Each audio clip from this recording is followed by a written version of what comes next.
Guys, तो स्वागत है आप सभी का आपकी अपने न्यूटन केमिस्ट्री क्लासेस में। तो आज हम जो बात करेंगे अपने इस वेव से आगे बात करेंगे। अपना जो लास्ट टॉपिक था वो एम्पलीट्यूड था, ठीक है। इससे पहले जो वीडियो रिकॉर्ड हो चुकी है उसमें एम्पलीट्यूड तक हमने कराया था। आज थोड़ा सा उसमें रिविजन कर लेते हैं इनके ऊपर, देन उसके बाद फिर हम आगे बढ़ते हैं, ठीक है। तो अभी इसमें सारी चीज़ देखने वाली बात यह है कि वेवलेंथ क्या चीज़ है, एम्पलीट्यूड क्या चीज़ है, वेलोसिटी क्या चीज़ है। ये सारी चीज़ें तो मैं देखने एक बार एक थोड़ा सा क्विक रिवीजन देख लेते हैं, देन उसके बाद हम आगे बढ़ते हैं, ठीक है। तो जैसे मैंने तुम बताया था कि जो वेव है ना, वो वेव ऐसे करके चलती हैं, ठीक है। जो वेव है वो ऐसे चल रही है। तो वेव जो चल रही है ना, तो इसका जो ऊपर जो इतना हिस्सा बन रहा है, ऊपर तक जो जा रहा है ना, ये इसे बोलते हैं हम क्रस्ट। और जो नीचे तक जो ये वाला जो लेवल है, नीचे नीचे ये जो है, इनको बोलते हैं हम ट्रफ, ठीक है। तो ऊपर क्रस्ट और नीचे ट्रफ। अब हुआ ये कि यहाँ से स्टार्ट हुई ये वेव, तो यहाँ से ऐसे गई और यहाँ तक आकर ये पूरी एक वेव हो गई, समझ लो, ठीक है। इसका यहाँ तक जो है चक्कर यहाँ तक कंप्लीट इसका हो गया, एक सर्कल जो है वो कंप्लीट हो गया। यहाँ तक इसको हम एक वेव मान लेते हैं, ठीक है। अच्छा, जो इसका ऊपर हिस्सा बन रहे हो इसे बोलते हैं हम क्रस्ट, नीचे जो हिस्से हैं उसे बोलेंगे हम ट्रफ, ठीक है। अब दो क्रस्ट के बीच की जो डिस्टेंस है, यहाँ से लेकर के यहाँ तक, ये ऐसे करके गया, एक हो गया यहाँ तक और दूसरी वेव यहाँ तक गई, ठीक है। तो एक क्रस्ट ये रहा और एक क्रस्ट ये रहा, दोनों क्रस्ट के जो बीच की डिस्टेंस है उसे बोलते हैं वेवलेंथ। आई हो बात समझ में आ गई होगी। ऐसी सेम चीज यहाँ पे भी होती है। यहाँ दो ट्रफ देख लो, यहाँ से डिस्टेंस, यहाँ से यहाँ तक डिस्टेंस जो है उसे हम क्या बोलेंगे, उसकी वेवलेंथ बोलेंगे, ठीक है। अच्छा, बात आई ये एम्पलीट्यूड क्या चीज है। तो एम्पलीट्यूड मतलब ये है कि जो वेव है वो कितनी ऊंची तक जा रही है, कितनी ऊंचाई तक जा रही है, या फिर कितनी नीचे गहराई तक जा रही है।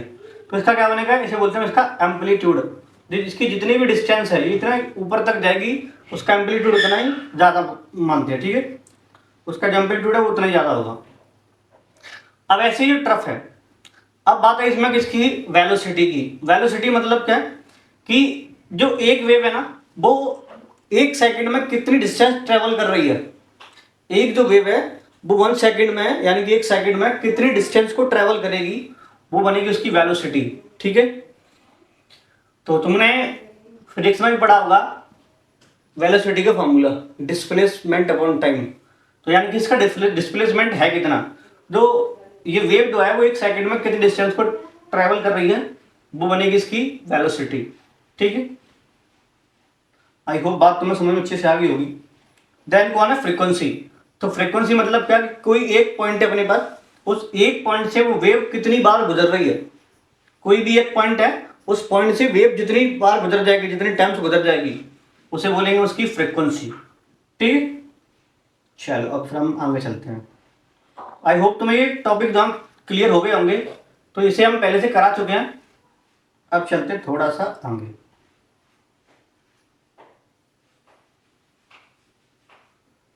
ये भी हमने करा दिया था, ये यहां तक हो गया था अपना एम्पलीट्यूड तक लास्ट, ठीक है। अब देखो ये, तो ये कौन है, करेक्टरिस्टिक्स ऑफ इलेक्ट्रोमैग्नेटिक वेव। तो इलेक्ट्रोमैग्नेटिक वेव पे कौन है, करेक्टरिस्टिक्स है। तो अब ये कौन है, ये न्यू बार है, इसे बोलते हैं वेव नंबर। तो वेव नंबर जो है ये क्या चीज है, तो यानी कि एक यूनिट डिस्टेंस के अंदर जितने भी वेव होंगे वहां पे उसे बोलेंगे उसका वेव नंबर। अब वो 1 मीटर हो या फिर 1 सेंटीमीटर हो, यानी कि 1 मीटर की डिस्टेंस में जितने भी वेव प्रेजेंट में होंगी वहां पे, चाहे वो कितने भी हो, वो बनेगा उसका नंबर, ठीक है। वेव नंबर से बोलते हैं हम, ठीक है। रिमूव करते हैं उसे न्यू बार से। अब जो न्यू है, न्यू इक्वल टू क्या होता है, सी न्यू बार। और सी तुम्हें पता है क्या है, ये लाइट की स्पीड है, ठीक है। और न्यू तुम्हें बता ही चुका मैं इससे पहले वाली वीडियो में। अगर देखा है जरूर देख लेना, अगर नहीं देखा है तो अभी जाके देख लेना, और देख लिया तो बहुत अच्छी बात है, लेकिन देख जरूर लेना उसको भी, तो तुम्हें ये टॉपिक जो क्लियर हो जाएंगे। ये पिछले वीडियो के अपने टॉपिक्स हैं, ठीक है। तो न्यू जो है वो क्या है, वो 1/टाइम, यानी कि टाइम का एकदम रिवर्स होता है। ये देख लेते हैं हम लोग। अरे consist of radiation having different wavelength, और की जो वेव है ना वो इनकी क्या, इनकी वेवलेंथ और फ्रीक्वेंसी सबकी अलग अलग होती है, ठीक है। Consist of radiation having different wavelength और फ्रीक्वेंसी, ठीक है। अब देखो होंगे, अब ये कौन है, इलेक्ट्रोमैग्नेटिक स्पेक्ट्रम है ये। अब स्पेक्ट्रम मतलब क्या होता है, पहले एक बार एक स्पेक्ट्रम जान लो, तो स्पेक्ट्रम क्या होता है, तो थोड़ा सा स्पेक्ट्रम पे बात कर लेते हैं। अभी क्या है कि जैसे मान लो कि तुम्हारे पास कोई एटम है, और कोई जो एटम है तुमने उसके अंदर जो लाइट वो डाली है, और जब लाइट डाली तो उस लाइट का ना एक पैटर्न बनता है। तुमने पढ़ा भी होगा 10th में स्पेक्ट्रम, एक प्रिज्म होता है, प्रिज्म से लाइट गुजारते हैं हम लोग, उसमें कलर का 7 पैटर्न बनते हैं, मतलब 7 कलर में वो डिवाइडेड हो जाता है जो व्हाइट कलर का जो लाइट है। तो जब लाइट है व्हाइट कलर की, उसको वो प्रिज्म से हम निकालेंगे तो वो 7 कलर में जाके बढ़ जाती है वो, ठीक है, उसे बोलते हैं हम क्या, स्पेक्ट्रम। तो ये वही स्पेक्ट्रम यानी कि एक लाइट का जो लाइट है उसके अंदर जो मतलब तरंग है बहुत सारी, उसमें वेव जो है उसके अंदर 7 कलर्स होते हैं, वो अलग अलग फ्रीक्वेंसी के हिसाब से बढ़ जाते हैं, उन्हें बोलते हैं क्या, उसका स्पेक्ट्रम, ठीक है। अब देखो ये क्या कह रहे हैं,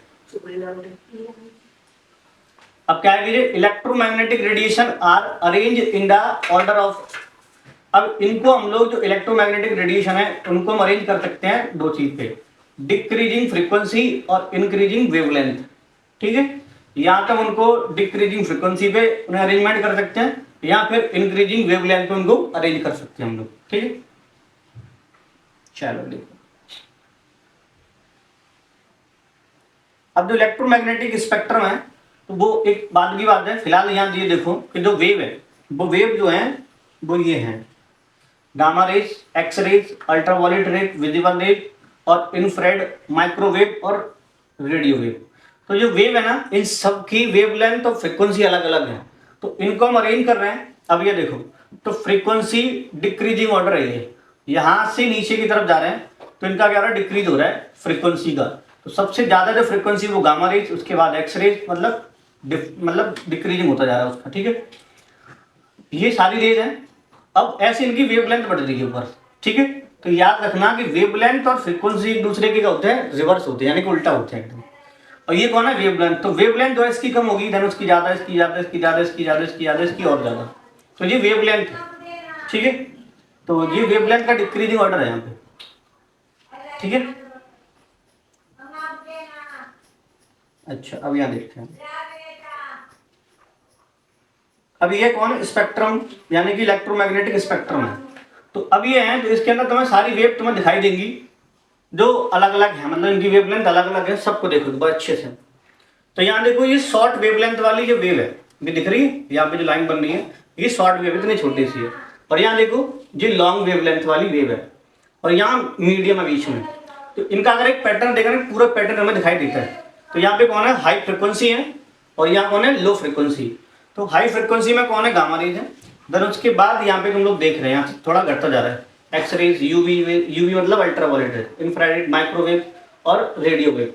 रेडियो वेव होते हैं जो तुमने देखा होगा साइड, जो स्टेशन वगैरह पे अनाउंसमेंट होता है, तो वो होती है रेडियो वेव। माइक्रोवेव जिसमें खाना वाना बनता है, उसके अंदर वेव निकलती है, उसकी वजह से खाना वाना बनता है, वो गर्म होता है जो भी है। और इंफ्रारेड वो है कि जिनको हम लोग देख सकते हैं, केवल हम इन्हीं वेव को हम लोग देख पाते हैं, बाकी के इनके अलावा किसी वेव को नहीं देख पाते। ना हम यूवी को देख पाते हैं, ना एक्सरे को, ना गामा रेज को, ना रेडियो वेव को, ना माइक्रोवेव को। इनमें से हम किसी को नहीं देख सकते, बस केवल इसको देख सकते हैं, वो कौन है, इंफ्रारेड वेव। तो इंफ्रारेड जो है ये होता है विजिबल लाइट है, और इसी के अंदर होते हैं 7 कलर जो हैं वो इसी के अंदर आते हैं। तो तुमने ये देखा भी होगा। आई होप यहाँ तक बात तुम्हें अच्छे से क्लियर हो गई होगी। तो जो लॉन्ग वेवलेंथ वाली है वो देखो, इनके अंदर डिस्टेंस का भी तुम्हें दिखाई दे रही होगी, ठीक है। और यहाँ पे इनकी शॉर्ट वेवलेंथ है, तुमसे बोला था कि क्रेस्ट और दो क्रेस्ट या फिर दो ट्रफ के बीच की डिस्टेंस जो है उसे बोलेंगे वेवलेंथ। अब देखो यहाँ पे इतनी सी बिल्कुल पास में इसकी वेवलेंथ, यहाँ पे यहाँ देखो एक बार ये कितना डिस्टेंस होगी, और यहाँ इनकी मीडियम में। तो आई होप बात समझ में आ गई होगी, ठीक है ना। तो अभी हम आगे देखते हैं फिर ईएम रेडिएशन मतलब कौन होता है, इलेक्ट्रोमैग्नेटिक रेडिएशन, वेव और पार्टिकल। तो इलेक्ट्रोमैग्नेटिक रेडिएशन जो है उनके अंदर वेव और पार्टिकल्स दोनों की प्रॉपर्टी होती है उसके अंदर, ठीक है। किसकी होती है, दोनों। अब देखो यहाँ wave nature of the electromagnetic radiation explain. तो वेव नेचर जो है इलेक्ट्रोमैग्नेटिक रेडिएशन का, वो इनके द्वारा हम इसको एक्सप्लेन कर सकते हैं, ठीक है। अब ये कौन है, डिफ्रैक्शन और इंटरफेरेंस। अब ये क्या चीज है, चलो देखते हैं आगे। देखो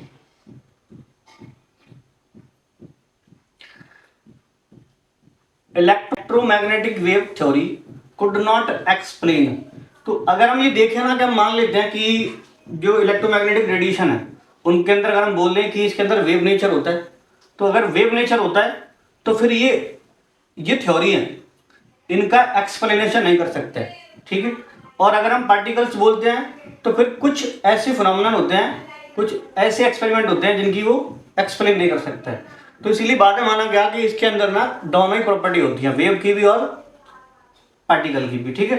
तो यहाँ हम दोनों को एक बार देख लेते हैं। तो अगर हम लोग मान लेते हैं कि इसके अंदर मतलब इसके अंदर वेव नेचर है, तो फिर क्या बोलते हैं, देखो ये क्या बोले,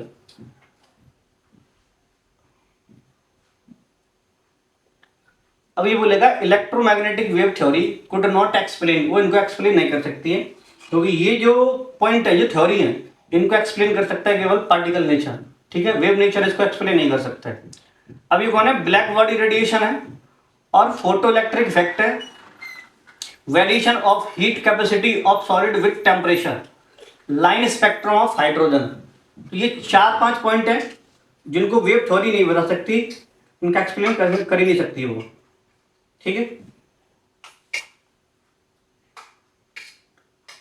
अब ये देखो, तो अब जैसे मानो कि हम यहाँ पे अगर बात कर रहे हैं कंटिन्यूअस की और डिस्क्रीट की, तो अब ये मास है, मतलब मास क्या की बाल्टी तुम्हारे पास, समझना, अब एक बाल्टी है, तो इस बाल्टी जो है इसका मास कितना होगा, तो ये मास की अगर बात करें तो n number 1 mass of 1 water molecule, ठीक है। तो अब यहाँ पे अगर देखें तो यहाँ पे अगर देखी जाए तो ये बाल्टी है, इस बाल्टी के अंदर कितने मॉलिक्यूल हैं, वो नंबर ऑफ मॉलिक्यूल, और इसका इंटू कर देंगे से हम मास ऑफ वाटर, यानी कि 1 वाटर मॉलिक्यूल, यानी कि एक मॉलिक्यूल का जो वेट है उससे हम उसके टोटल नंबर ऑफ मॉलिक्यूल में डिवाइड कर देंगे, सॉरी मल्टीप्लाई कर देंगे, तो तुम्हारे पास क्या आएगा, उसका टोटल मास निकल आएगा, ठीक है। ऐसे ही हम यहाँ पे और भी चीजें हैं उनका भी हम देखेंगे, यहाँ उनका भी मास हम ऐसे निकाल पाते हैं, ठीक है। देखो, it seem that mass of water of any others matter can take any value. अब सपोज करो तुम लोग, suppose we can go till 30 decimal point तक अगर में ले रहे हैं, मान लो थोड़ा सा, and so we can say that mass has continuous range of value, but on microscopic level we can observe that mass of water is always an integer multiple of one molecule of water. mass is अच्छी चीज यहाँ देखो, तुम्हें समझ में आ रही, एक चीज तुम्हें समझ में आ रही होगी कि अब तुम्हारे पास मास, अगर तुम मास को अगर बाहर से देखो तो तुम्हारे डेसिमल में दिखाई दे सकता है, ठीक है, यानी कि जैसे मानो कि 2.5 लीटर या 2.2 लीटर ऐसा हम बोल सकते हैं हम लोग। बट अगर माइक्रो लेवल पर देखेंगे ना तो उसका जो वेट है वो मॉलिक्यूल की जो नंबर है ना उसके इंटीग्रल में होता है, उसका इंटीग्रल मल्टीपल होता है उसका, ठीक है। तो पॉइंट वगैरह में नहीं आएगा, लेकिन तो बाहर जो देख रहे हैं वो तुम देख सकते हैं, लेकिन सच ये है कि माइक्रो लेवल पर जो है वो उसका मॉलिक्यूल का मल्टीपल ही होता है वो, ठीक है। चलो, इसे हम क्या बोलते हैं, इसे बोलते हैं क्वांटाइज्ड। तो यहाँ चीज देखो, यहाँ पे वाटर मास इज क्वांटाइज और we can say that quantisation is a property of matter. तो मैटर के अंदर ही प्रॉपर्टी होती है क्वांटाइजेशन, क्योंकि ये मॉलिक्यूल का जो वेट है ना उसके इंटीजर मल्टीपल में ही होता है। बाहर तुम चाहे कुछ भी देख लो, लेकिन माइक्रो लेवल पे उसका जो सच बाहर निकल के आएगा वो वही आएगा, ठीक है। अब ये चीज देखो, अभी वापस लौटते हैं अपने उसी टॉपिक पे, वेव पे, ठीक है, इलेक्ट्रोमैग्नेटिक वेव। अब देखो, low temperature low frequency longer wavelength. अब जो लॉन्गर वेवलेंथ है इनकी क्या है, इनकी वेवलेंथ जो लॉन्गर है, ये कोई यहाँ से एक पार्टिकल है वो चल रहा है ऐसे करके, उसकी जो वेव बन रही है साइड में, तो ये क्या है, low temperature low frequency. Temperature low होगा तो उसकी फ्रीक्वेंसी भी लो होगी और लॉन्गर वेवलेंथ होगी। अब इसकी वेवलेंथ देखो छोटी सी है, देखा, high temperature high frequency shorter wavelength, ठीक है। अब टेम्परेचर अगर हाई होगा तो बहुत स्पीड से जाएंगी वो तो, और अगर टेम्परेचर लो होगा तो स्लो स्लो जाएंगी निकल के वेव जो है, ठीक है। अब तुमने शायद कभी नोटिस करा हो, जैसे कभी रोड वगैरह पे देखना या कभी से खाना वाना बनाते ना तो तवा जो होता है तो उसमें से वेव निकलती तुम्हें फील होगी। अब वेव जो निकलती फील होंगे, तवा जितना ज़्यादा गर्म होगा वो उतनी ज़्यादा उसमें से वेव निकलेंगी, और जितना ठंडा होगा उतनी कम निकलेंगी। तो वही चीज़ यहाँ बताई गई है। तो लो टेम्परेचर लो फ्रिक्वेंसी, ठीक है। चलिए आगे चलते हैं फिर थोड़ा सा। अब ये है व्हाट इज ब्लैक बॉडी। अब ब्लैक बॉडी क्या होती है? ब्लैक बॉडी यानी कि बॉडी है, एक ऐसा सिस्टम है जो जितना भी लाइट है उसकी फ्रीक्वेंसी चाहे जो भी रही हो, वेवलेंथ चाहे जो भी हो, उसको वो अच्छे से ऑब्जर्व कर जाती है। ठीक है, उसमें से कोई भी वेव बाहर नहीं निकल सकती हैं। ठीक है, देखो अब ये कौन एक आइडियलाइज सिस्टम होता है, एक आइडियल सिस्टम जो होता है वही है। ठीक है, absorb and emit all frequencies. तो ये जो भी फ्रीक्वेंसी वाली वेव है उनको एब्जॉर्ब कर सकती है और इमिट भी कर सकती है। ऑल फ्रीक्वेंसी समझ में आ रही है? फ्रीक्वेंसी उसकी चाहे जो भी रही हो उससे कोई फर्क नहीं पड़ता है, उसको एब्जॉर्ब भी कर सकता है और ये इमिट भी कर सकता है। ठीक है,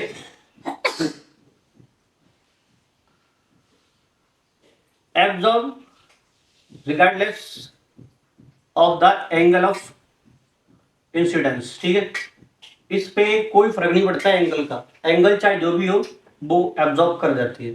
ठीक है, जो ब्लैक बॉडी जो है किसी वेव को एब्जॉर्ब कर जाती है, फिर उसका एंगल चाहे जो भी रहो। ठीक है, ये उसकी प्रॉपर्टी है किसकी? ब्लैक बॉडी की। ब्लैक बॉडी क्या चीज है? उसकी प्रॉपर्टी है। Why the name black body, से ब्लैक बॉडी नाम पड़ा क्यों? ठीक है, इसको जो नाम दिया गया है वो क्यों दिया गया है? चलो देखो,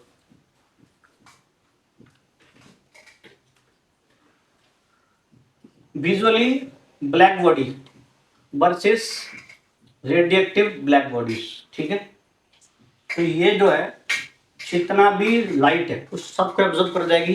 तुम्हें पता है कि जहाँ पे लाइट नहीं होती है, जहाँ पे कोई भी वेव नहीं होगी, लाइट नहीं होगी, वहाँ पे अंधेरा ही होता है, तो क्या होती है? ब्लैक होती है। ठीक है, तो इसके अंदर ना वो प्रॉपर्टी है, ये किसी भी वेवलेंथ की वेव को अच्छे से एब्जॉर्ब कर सकती है। ठीक है, अब देखो आगे। A true black body appears black because it is no reflection any electromagnetic radiation। बताया मैंने भी कि इसका नाम ब्लैक बॉडी पड़ा क्यों? बिकॉज ये ना इसमें से कोई भी रिफ्लेक्शन नहीं होता है किसी भी इलेक्ट्रोमैग्नेटिक वेव का। जो रेडिएशन है उसका रिफ्लेक्शन होगा नहीं, सबको एब्जॉर्ब कर जाएगी। अरे सबको एब्जॉर्ब कर देगी तो कलर दिखाई देगा नहीं, जब कलर दिखाई देगा तो ब्लैक ही बनेगी वो तो फिर। ठीक है, अब दिखाएंगे। However everything you see to be black cannot be called as black body। यानी कि हर एक जो चीज है ना उसको तुम ब्लैक नहीं बोल सकते, जो ब्लैक दिख रही है उसको तुम ब्लैक बॉडी नहीं बोल सकते। ठीक है, because there could be radiation coming out which is not in the visible range. ठीक है, उसमें से हो सकता है कि कुछ वेव निकल रही हो जो तुमको ना दिखाई दे रही हो, तो हर एक ब्लैक बॉडी को मतलब हर एक जो ब्लैक चीज है उसको तुम ब्लैक बॉडी नहीं बोल सकते, बिकॉज हो सकता है उसमें से कुछ रेडिएशन निकल रही हो, रिफ्लेक्ट हो रही होंगी, जिसमें से बिल्कुल भी रिफ्लेक्ट नहीं होगी एक भी वेव, उसको बोलेंगे हम ब्लैक बॉडी। ठीक है, अब ये क्या चीज है? Wavelength intensity relationship. तो ये रिलेशनशिप एक चीज देखो, ग्राफ देखो बहुत अच्छे से। तो इंटेंसिटी और वेवलेंथ एक ग्राफ बनाऊंगा वो खाई। ठीक है, यहाँ पे 5000 के है और यहाँ पे मतलब नीचे तक जो है वैल्यू उसकी घट रही है। यहाँ पे 7 कलर तुम्हें दिखाई दे रहे होंगे कि देखो वेव जो है उनकी अलग अलग इंटेंसिटी दिखाती हैं, जिनकी वेवलेंथ अलग अलग होगी उनकी इंटेंसिटी भी अलग ही अलग होती है। ठीक है, अब देखो आगे क्या कह रहा है ये। This graph show intensity as a function of wavelength emitted from अब ब्लैक बॉडी। ठीक है, तो ब्लैक बॉडी में जो इमिटेड होता है मतलब ब्लैक बॉडी जो है उसने पहले क्या करा कि वेव को एब्जॉर्ब कर लिया, देन उसको वो इमिट कर रही है। तो उसमें जो इमिट कर रही है ना वो तो दिखाई देगा, जो कलर तुम्हें दिखाई देंगे तो वो चीज दिखाई बता रहा है, मतलब समझो। This graph show intensity as a function of wavelength emit from a black body. It show how bright it is at what wavelength. ठीक है, it show quantisation nature of energy and hence favours particles nature of light. समझ में आ गई बात? I hope बात मुझे समझ में आ रही होगी। अगर कहीं भी कोई भी डाउट बचता है किसी भी टॉपिक में तो मुझे कमेंट करके जरूर बताना कि सर इसमें ये प्रॉब्लम है। ठीक है। तो तुम्हारे जो डाउट है वो अगली वीडियो में डिस्कस जरूर किया जाएगा, लेकिन अगर प्रॉब्लम हो तो मुझे बताना जरूर, ठीक है भैया। अब देखो पार्टिकल नेचर ऑफ रेडिएशन। अब पार्टिकल नेचर ऑफ रेडिएशन का मतलब पार्टिकल नेचर है, पहले अब तक क्या पढ़ रहे थे, वो पढ़ रहे थे हम क्या, उसका वेव। अब देखो प्लैंक क्वांटम थ्योरी एक्सप्लेनेशन, ठीक है, इसको हम डिस्कस करेंगे अगली वीडियो में। तो आज के लिए इतना काफी है, फिर मिलता हूँ नई वीडियो के साथ में। फिलहाल के लिए बता जाता हूँ।